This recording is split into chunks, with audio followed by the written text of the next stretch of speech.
7 days news کی تفصیلات کے مطابق چین کی عالمی کمپنی نے پاکستان میں سیلاب متاثرین کے لیے امداد پاکستانی آرمی کے حوالے کر دی۔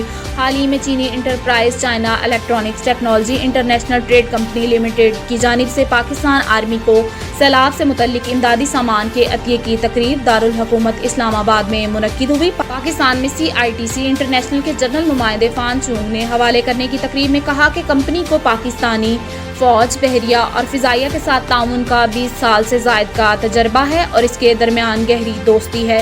پاکستان کی سماجی ذمہ داری ناقابل قبول ہے اور امید ہے کہ پاکستانی عوام جلد از جلد اس تباہی پر قابو پا کر معمول کی زندگی کی طرف لوٹ آئیں گے۔ پاکستانی فوج کے نیشنل ڈیزاسٹر مینجمنٹ بیورو کے آپریشنز اینڈ پلاننگ ڈپارٹمنٹ کے ڈائریکٹر بریگیڈیئر جنرل آزاد نے اپنی تقریر میں کہا کہ موسم سرما کی آمد کے ساتھ ہی آفات سے متاثرہ ہونے والے لوگوں کی ایک بڑی تعداد کو بقا کے سنگین چیلنجز کا سامنا ہے۔